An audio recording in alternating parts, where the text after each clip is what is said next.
the dead of night, when the streetlights flicker and every shadow seems to twitch just out of sight, have you ever wondered what secrets your neighbors might be hiding? What if the house next door slowly disappears without a trace, or distant screams echo from beneath your feet? Tonight, we're uncovering 10 shocking neighborhood horrors you never knew existed, stories so unsettling they will make you question everything you thought you knew about the place you call home.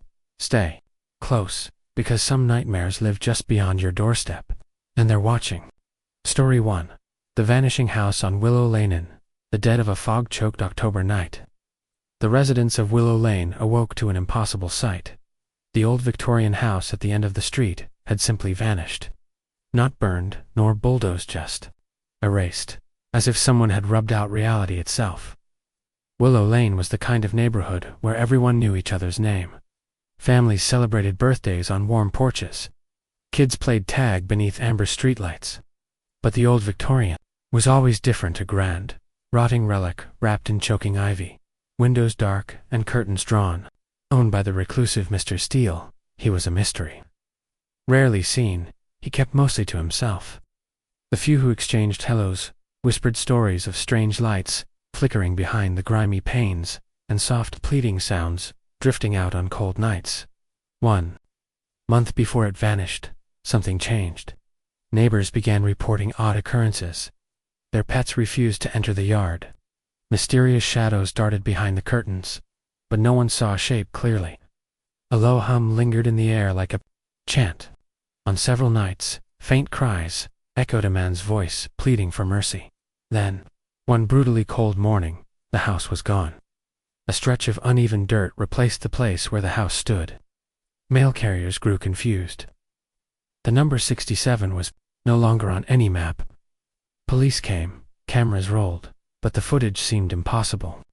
The house faded, frame by frame, into thin mist, almost translucent, with Mr. Steele's silhouette trapped behind a window, mouthing silent pleas. Locals spun wild theories. Some said Mr. Steele had been part of an occult ritual gone wrong, trying to erase painful memories but instead erasing his home from existence. Others whispered that the house itself was a portal, and that one night it simply stepped out of this reality. A few swear on foggy nights you can see the faint outline of the house flickering like a ghost on the empty lot, and if you listen closely, hear the pleading voice carried on the breeze. To this day, Willow Lane carries an uneasy silence.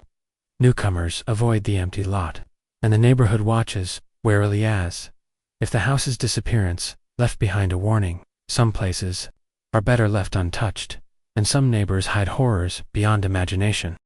Story 2. The Watcher in Apartment 6B. From the moment Evie moved into Apartment 6B, everything seemed a little too quiet. The building was old but well kept, nestled in a bustling city neighborhood. Yet, within her first week, Evie began to feel a presence, a watchful gaze that felt invasive and impossible to shake. At first, it was small details, misplaced objects, faint tapping noises behind walls, shadows flitting in peripheral vision. Then, the letters arrived. Handwritten, unsigned notes slipped under her door, each more unsettling than the last. The first reads simply, "I watch you from the walls." The next, "You're safest when you sleep." And worst of all, personal details only someone inside her apartment could know. Fear turned into obsession. Evie installed security cameras.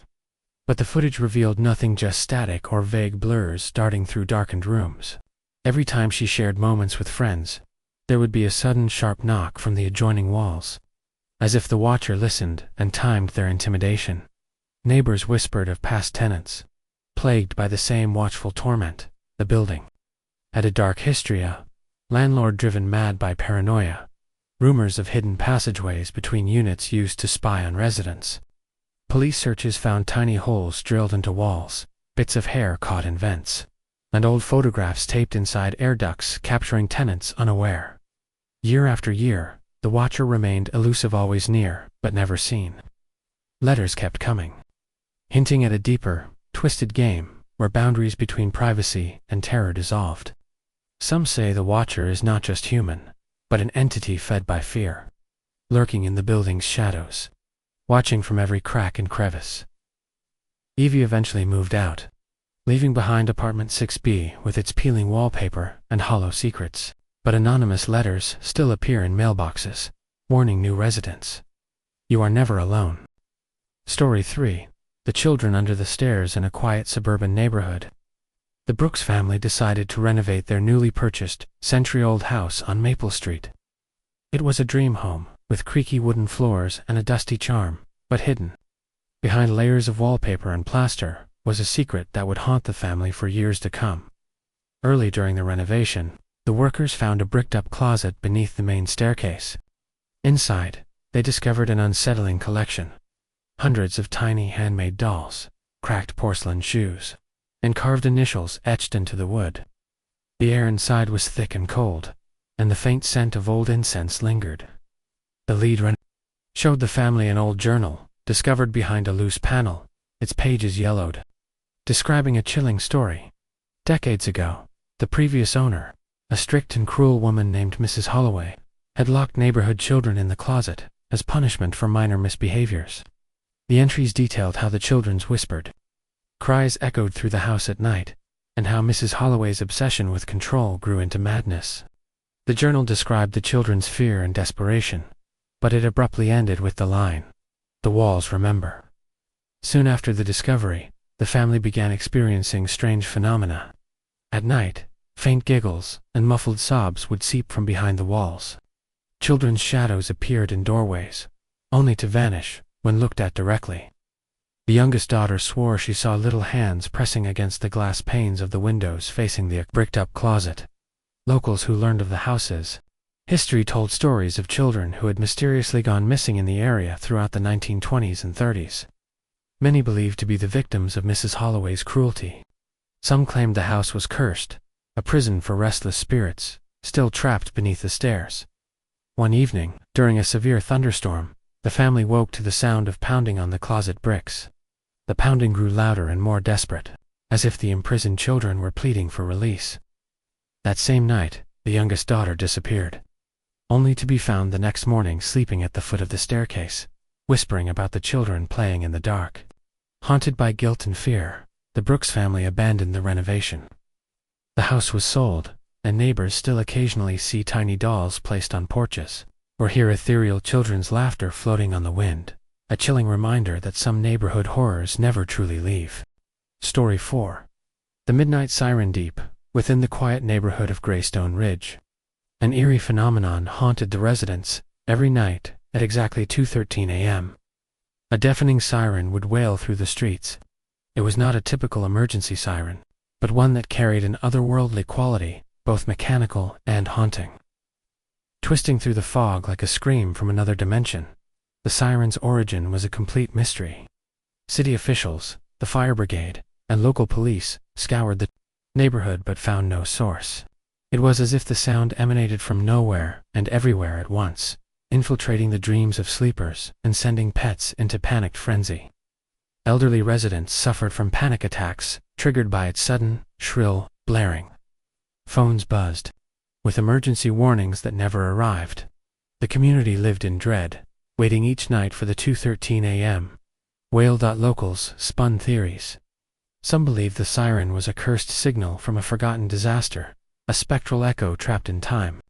Others whispered about an occult group that once thrived in the neighborhood, whose rituals summoned a warning that no living soul should hear. But the chilling truth came when investigators discovered the condemned Taylor house at the center of the neighborhood, once the site of a horrific basement flood, decades before, where an entire family drowned. Their bodies never fully recovered. Those who dared venture near the house reported seeing flickering lights beneath the foundation, and hearing whispered voices carried through the vents. Some nights, the wail wasn't just a sound, but seemed to carry a message, a sorrowful lament, begging for release. One particularly brave resident set up a camera to capture the sound source and recorded shadows moving beneath the ground. With unnatural speed, the neighborhood became tense with unease. Residents reported waking to find strange symbols chalked on their sidewalks, doors mysteriously unlocked, and the faint smell of salt water hanging in the air. Pets refused to leave their owners' sides during the hours bracketing the siren's cry. and some claim to see ghostly figures staring from the windows of vacant homes. One chilling account tells of a night when a group of teenagers, lured by the siren's call, ventured into the basement of the Taylor house. They disappeared without a trace. Search parties found nothing but a chilling silence and the faint echo of the midnight siren lingering around them. Years later, the siren still sounds. A relentless reminder that some neighborhood horrors are not just stories, they're warnings from the past. Trapped beneath the streets where the living dare not tread, the midnight siren's song continues, an unsettling lullaby that plays when the world is asleep and shadows rule the night, reminding everyone in Greystone Ridge that some horrors come not just from people next door, but from the darkness beneath their feet. Story 5. A shadow in every window. In the quiet, tree-lined streets of Corinth Avenue, the neighborhood had always been known for its friendly faces, white picket fences, and peaceful nights. But something changed when the new residents began to notice a deeply unsettling pattern every evening, without fail. Some windows across the block would glow faintly from within, revealing eerie silhouettes pacing slowly behind the curtains. At first, it was dismissed as late-night TV watchers or restless insomniacs, but soon it became impossible to ignore. Several families reported seeing shadowy figures standing motionless for hours, their outlines too tall or twisted to be human. Oddly, some of these homes had no occupants, or curtains were drawn tightly, making the shadows inexplicable. One resident, Sarah, a single mother, became obsessed with figuring out the truth. One night, she set up her security cameras to record the phenomenon. The footage shocked her. Pale, indistinct forms appeared behind glass, sometimes moving against the flow of night's natural rhythm, languid, jerky motions as if controlled by an unseen force. Worse still, the figures seemed to shift positions when no one was watching, fading slowly when light touched the windows. Reports to the police yielded nothing. No forced entries, no footprints, no signs of trespassing. Neighborhood watch groups began to keep vigil, but all they could do was watch those glowing windows flicker ominously in the dark. Whispers spread about a disbanded cult that once worshipped obscure deities right there in Corinth Avenue. Members were rumored to have used sophisticated rituals to embed their presence in the very fabric of these homes, binding their spirits to the windows as eternal watchers. Paranormal researchers who visited spoke of residual energy trapped in the glass, a haunting that defied explanation. Families living nearby reported a marked increase in anxiety, insomnia, and unexplained cold spots. Children refused to go near certain houses. Pets howled or refused to enter yards where the windows glowed. One chilling night, Sarah's neighbor returned from a trip to find scathed curtains in empty rooms, all while security cameras caught the faint silhouette of a figure turning slowly away from the shattered glass, watching. Corinth Avenue remains on edge, windows still flickering with those unnatural shadows. Silent watchers that no one can explain and no one dares confront. The neighborhood learned a terrifying truth. Sometimes, the darkest horror lurks not in what is seen, but what watches back from the shadows behind closed windows. Story 6. The catacomb beneath Maple Street. Beneath the peaceful homes and manicured lawns of Maple Street lies a terrifying secret few know about. A sprawling network of underground tunnels known as the catacombs.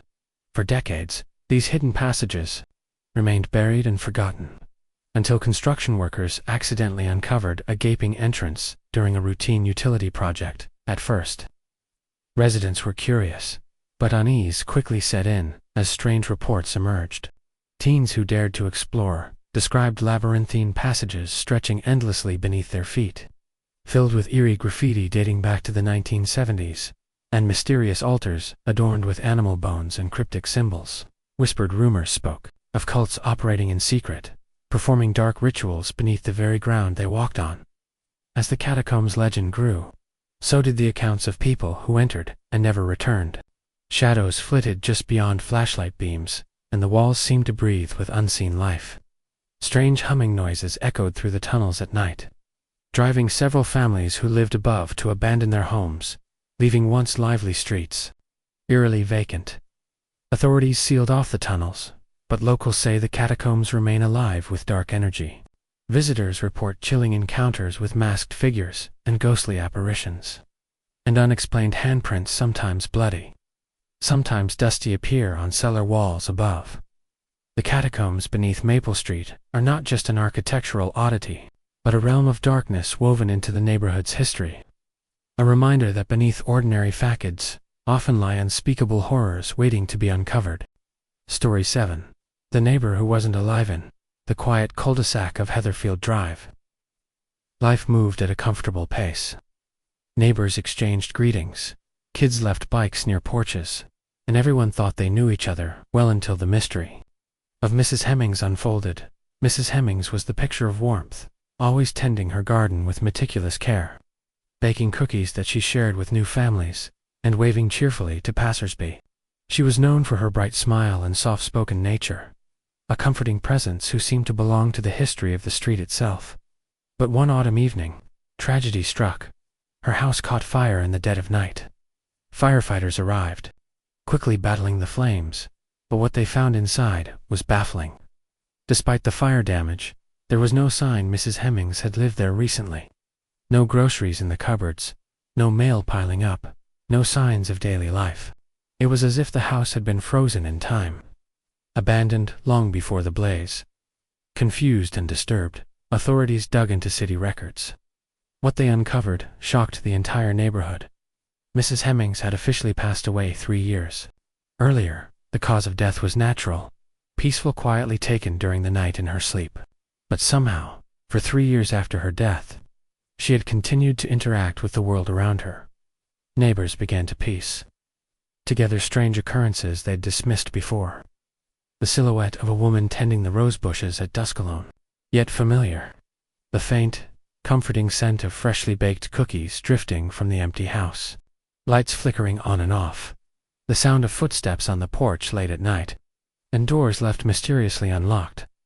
One neighbor reported seeing her figure through a window, gently watering plants as the sun set. Another swore she left a note in their mailbox, a handwritten message thanking them for their kindness years earlier. Some claimed to have heard her soft humming as they walked past, a ghostly melody that mingled with the rustling leaves. The most chilling moment came one evening when a young boy, playing near the Hemings garden, called out to Aunt May, the name everyone had used affectionately for her. The boy reached out, but his hand passed through a shimmering form that smiled warmly before fading into the twilight.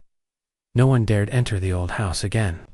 The door remained locked, the curtains drawn tight, yet the neighborhood felt both comforted and unsettled by her unseen presence.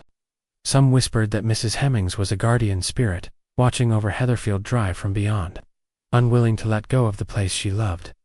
Others feared it was something darker, a soul trapped between worlds, unable or unwilling to move on, repeating the routine of life as if in a loop, desperately clinging to the semblance of normalcy.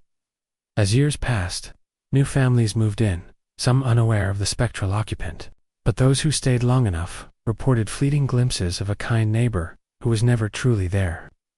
A gentle reminder that death does not always mean goodbye. The house waits silently at the end of the street, its windows reflecting the fading light, its garden blooming under unseen hands. And if you listen closely on a quiet evening, you might just hear the soft tapping of footsteps, a light knock at the door, and the faintest whisper of a neighbor who's never really left. Story 8. The Screaming Walls. Nestled deep in the English countryside stands an imposing Victorian mansion known as Borley Rectory, often called the most haunted house in England. Its walls have borne more than just the normal wear of time. They've absorbed screams, whispers, and tragedies that echo through history. The chilling legend begins in the late 1800s, when the house was built atop the ruins of a 12th century monastery.